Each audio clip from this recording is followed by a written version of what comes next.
Carrie, is responsible for the Zoom memberships. We may want to clarify, make sure that you got everything you need before the next one, just in case you accidentally shifted something with new employees and whatnot.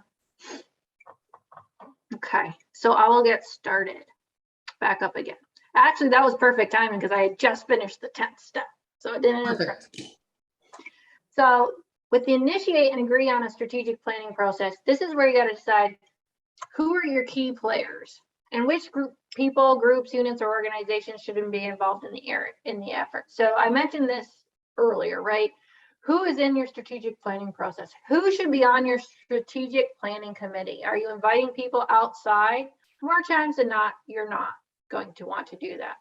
But you shouldn't ignore those external entities. This is where you might do some focus groups, one-on-one meetings, surveys to get feedback, so you can use that feedback through the strategic planning process, but they're not actually sitting at the table with you, right? But their voices are still getting heard. So again, and I feel like this is a very common question. I just want to say this again, like people say, well, my strategic board is, or not strategic board, sorry, my board doesn't really want, what should they be responsible for? Sometimes it doesn't feel like they want to be a part of it. You don't necessarily have to have your entire board on the strategic planning committee, but there should be a good number of them on it, right? And if you're having problems with your board getting involved, because most nonprofits, it should be a working board to some degree. If they're not wanting to put in some work, then there's another question there, right? In fact, I've worked with nonprofits that ended up saying we need different board members. That's one of they need to implement that. What should be included in the strategic planning agreement? The purpose of the effort. So why are we doing what we're doing? The preferred steps in the process. So, some people, when they do the strategic plan or they're going through the process, they'll do like a big retreat and there's like, we're committing these 3 or 4 days and we're going to get this done. And for some that works really well. The smaller the entity, sometimes that just doesn't work so well. So it's okay to say we're going to spend, for right now, I'm like engaged with a nonprofit where every single Sunday we're meeting to get the strategic planning process done. And through that, I'm like handing out homework assignments, whatnot. And we were committed to getting the strategic plan done by the end of October. And guess what? We're going to be done by the end of October. Yay. So you can do it that way. And we've been doing, the only meeting we had face-to-face was the first one.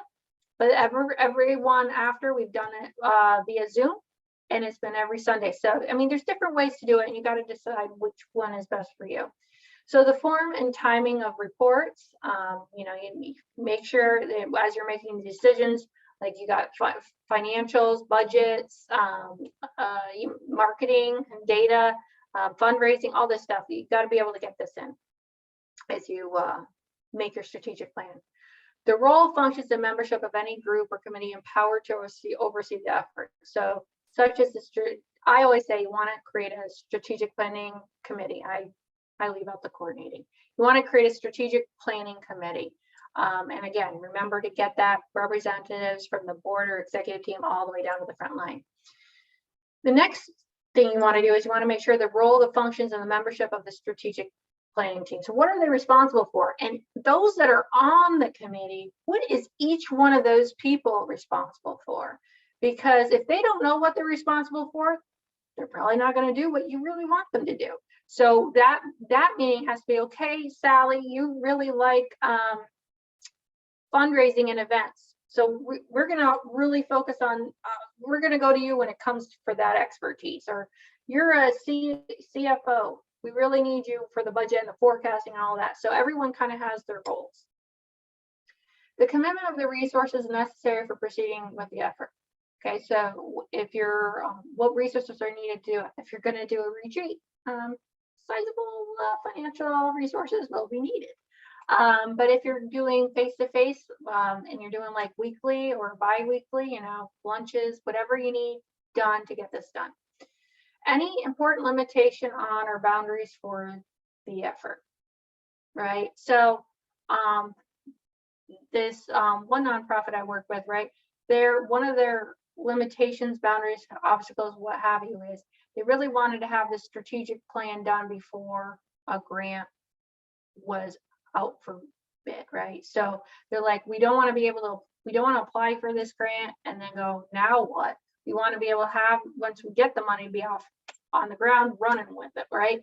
So sometimes you can get some limitations with timing, but best advice is don't wait for that moment, try to get ahead of it.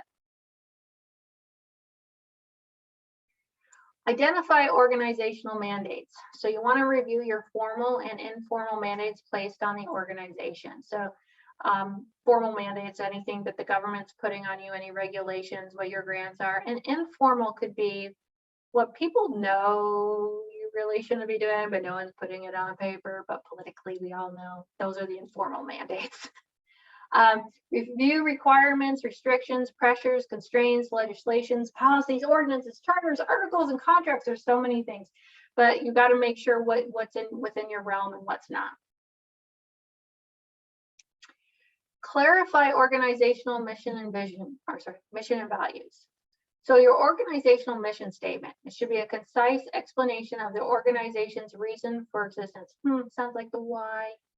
Purpose and intention. So what is your purpose? What do you intend to do? Your values, on the other hand, these are your core ethics or core values. These are the principles that you will abide by no matter what. These are what you fundamentally believe in. So if you believe in diversity, equity, inclusion as an example, that needs to be one of your core ethics. And so as you are making decisions for your organization, you're including diversity, equity, inclusion in all your decision making, because that's a core belief you have. Yeah. I'm sorry. That was me. I was saying, yes, I do.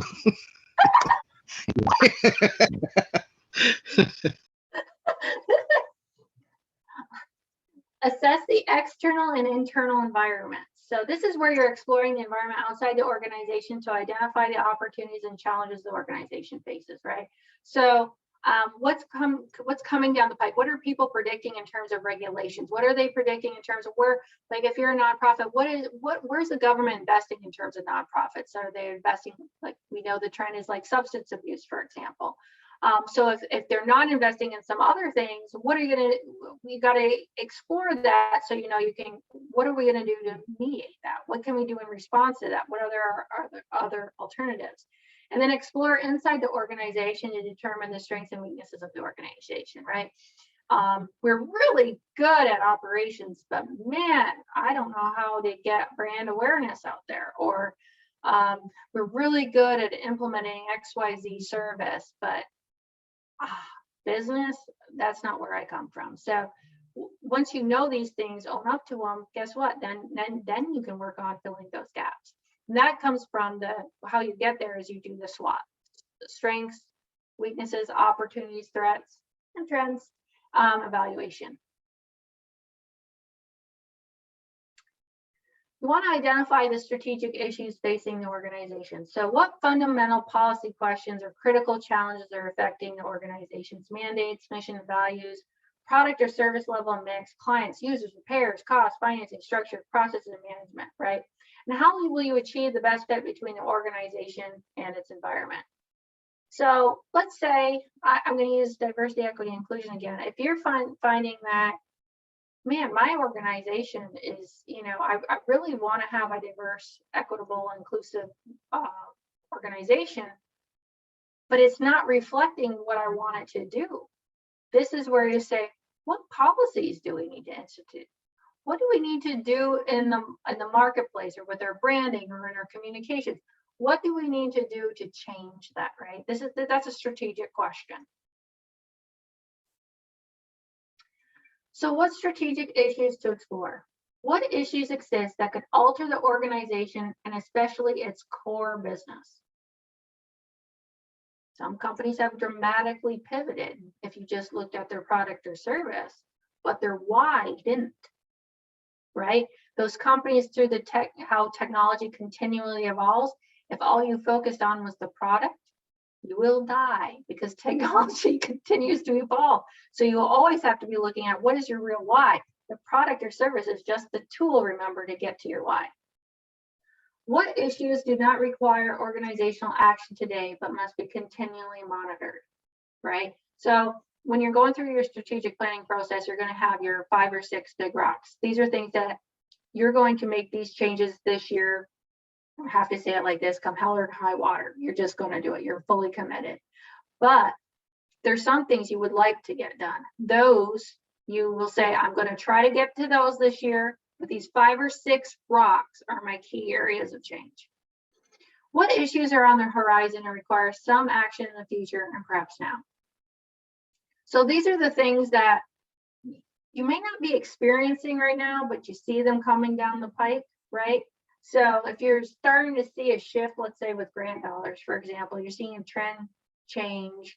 Don't wait till the actual change happens. You may want to say, okay, what do we do if this funding source stops? What issues need an immediate response? So this is where your strategic planning committee has to decide, okay, what issues would require an immediate response? So that could be the market just shifted. Something new came out. They might not need our service anymore. Or, what's going on? What competitive, some competitor came out, or they've just pulled the government just pulled funding for the thing that you provide. Formulate strategies to manage the issues. So strategies should focus on achieving consistency across rhetoric, choices, actions, and consequences. And there's 2 ways to formulate strategies to manage issues. There's a 5-part process and then structuring relationships among strategic operations. So let's look at that.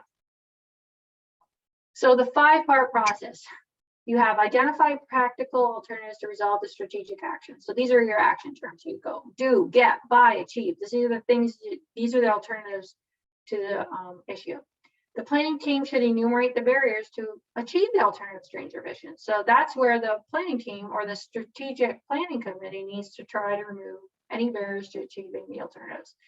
The team develops major proposals for achieving alternative streams or visions. Actions must be taken over the next 2 to 3 years to implement the major proposals, and a detailed work program for the next 6 to 12 months must be spelled out to implement the actions. So when you're creating a strategic plan, you want a big, hairy, audacious goal in the plan. That's where you want to see yourself in like 20 years, or the organization in 20 years. Then you want to have, where do we want to be in 3 to 5 years, right? And you're going to have an actions associated with it, but it's not going to be terribly detailed. Only your first 6 to 12 months within your strategic plan are you going to have an action plan that could have daily goals, weekly goals, monthly goals, who you're assigning it to, and due dates.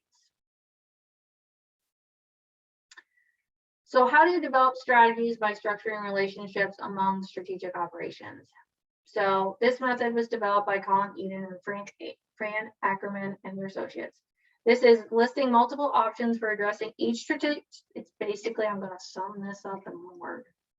It's a workflow chart. It's messy. You go to a whiteboard and you say, here's the issue. If we do this, this is what happens. Oh, you do this, this is what happens. When you go, yes, no, that's what this is. Now, this is good if your strategic planning committee is good about getting together and sitting and really discussing. The other method is better if that's less likely.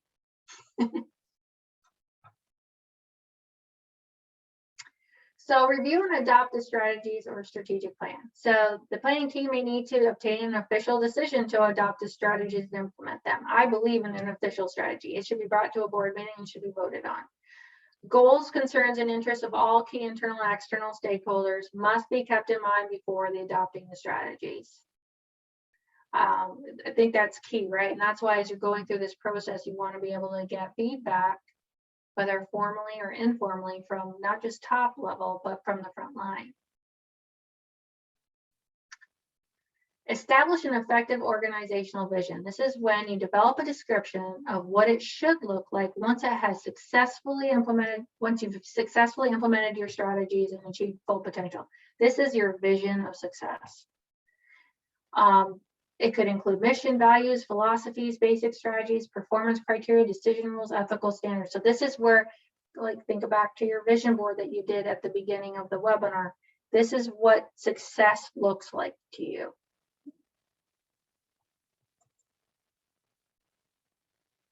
Develop an effective implementation process. So these are what action plans should include.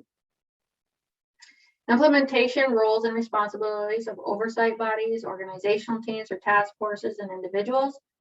Expected results and specific objectives and milestones, deadlines. Like we're talking about accountability here, folks.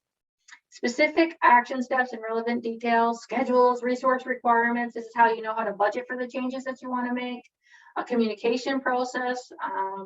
This will go nowhere if you can't communicate effectively with all the shareholders where you're going. Review, monitor, and mid-course correction procedures and accountability procedures. So when if you're a larger organization, there should be weekly huddles where these strategic planning objectives are actually talked about. Maybe not in a formal way, but they're definitely talked about during those weekly huddles. But the board should be meeting at least once a month at a bare minimum quarterly to discuss the status of the strategic plan, specifically where do we stand with our action plan this year. That enforces accountability. You want to reassess strategies in the strategic planning process. Remember, it's a living and breathing document. You want to reassess every 3 years. Now, you want to make sure the board or executive team goes over this annually, but you're not going to necessarily have to sit down and do the same thing year over year. You do that every 3 years, but every year you've got to evaluate. You might need to make some tweaks, some pivots. So I only said a few words. That's the understatement. So what questions do we have before we share? Because I do want to hear what your vision boards look like. And the big question with the vision board is this: how do you see a strategic plan make your vision board for your organization a reality?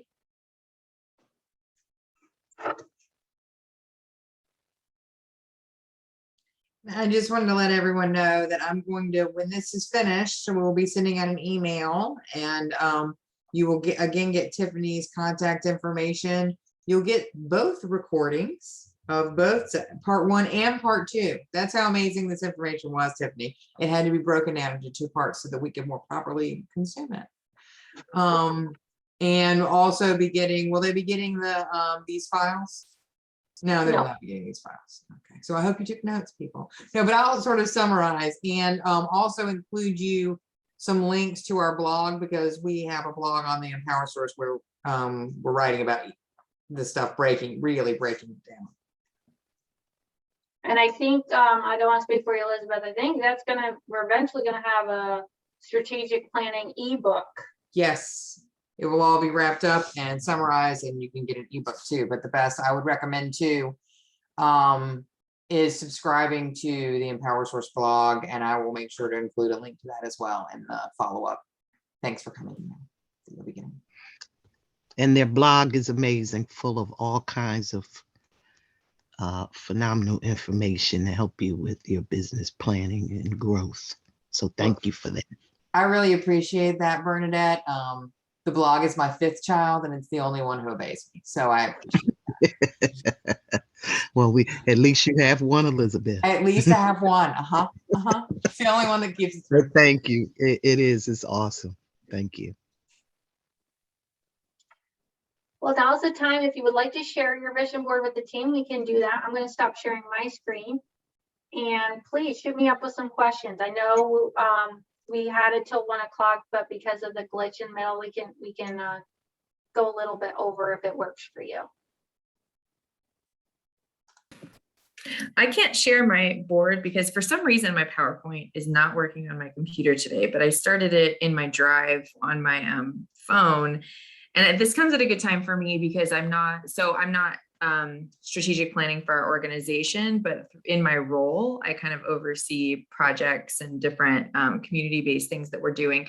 And so I'm working on an initiative, and I think it's really good for me to sit and kind of think through, it won't have to be quite this in depth, but I mean, any program planning really requires planning with the end in mind and thinking strategically like this. So it's useful to just kind of have somebody else leading me through the process as I'm considering where to go and how to go. And even in creating my my vision board, I think it even added an element of kind of the this, then this, then this. Like it kind of helped me solidify like the order that I see things happening in, and kind of the different aspects of things we could touch instead of just the program. Sorry to be so nebulous.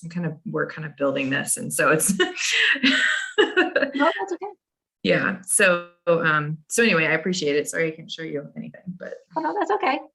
I'm glad it was helpful. And at the end of the day, even if you're not creating the strategic plan for the whole organization and just for a specific initiative or project, at the end of the Yep. day, the why are you doing it? Everything Right. should be back to that, right? Exactly. Any other questions? I won't bite. I agree with Leanne. I guess I've got my board going. My strategic plan includes, I guess, expansion in the future. We're, to give you a little background on what I'm working towards, we're a sunflower festival in Botetourt County. We just finished our 6th year, and we have seeds that we sell for planting and seeds that we sell for birdseed, but I want to expand into the sunflower oil production from our seeds. And then we want to expand to offering more events throughout the year. So September will still be our large festival for the sunflowers, but then renovating our barn to offer events in, spring and small corporate functions and weddings. So this has kind of helped me, reel in all the thinking and things I need to do moving forward. So I appreciate that. Not a problem. My advice there is there's a lot of initiatives that you're working on. Just make sure that as you're establishing the strategic plan, you go, we're doing this initiative.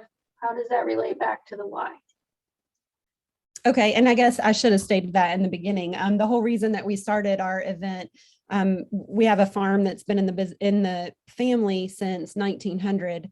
We sold out of the dairy business in 2019, but we started a sunflower festival in 2016. And the idea behind that was to, if people pay to see corn, they're going to pay to see sunflowers, all these corn mazes that are out there. So our first year we had 1,600 people come out in one day, and we were hoping for 300. And we thought maybe we'll try again. We can generate some income for the farm. And this year we had right at 20,000 people come out within a 10-day period. And, that's kind of our why is supporting the farm, being able to keep the land for, I'm a 5th generation. So our children will be 6th. So just trying to keep all that in the family for future generations. It sounds like you did a really good job of finding a why that also meets your market's wants, in terms of, you were expecting 300 and you got 1,600, and the next year you had 20,000. That's a good pivot, that your why is that you want to be able to keep the farm running, and you had to switch things, but the goal is still the same. Correct. That's Thank good you. success. Experiential farming is doing really well. Yes. My husband's family, he has a brother who's a dairy farmer, and his parents are retired from it. Okay. Definitely understand that too.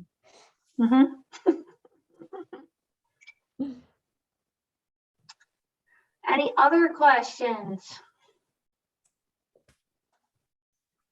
If you have questions, or you come up with questions later, it's okay. Feel free to shoot an email to Elizabeth or I, and we'll get your questions answered.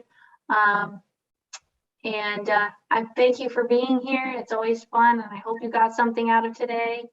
We have another webinar. Elizabeth, when's our next webinar again? Our next webinar is next Thursday, and it's on unified communications, and just a way how technology can help your organization stay in communication with one another. But I wanted to piggyback on what Tiffany said. You're going to get an email from me. I'll make sure to have Tiffany's direct contact information in there. I'll have some information. I'll even put some blog posts that deal with what we just spoke about.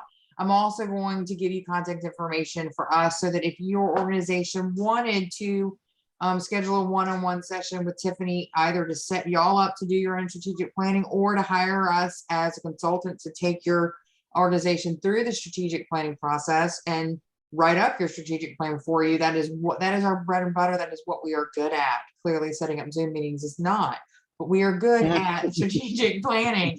And so I will make sure you guys have all of that information. Thank you so much, ladies, for coming today. It was exciting, and thanks for pivoting with us and being gracious to me as I am human. So Thank you, Tiffany and Elizabeth. This was great. Even with the pivot, you did a great job. thank you. Thank you for sharing with you. us. We Thank appreciate you. it. See Thank you later, you. Tiffany. Thank See you you. later, Have Brenda. have a great day. Bye. Okay. Thank you. Bye. Bye.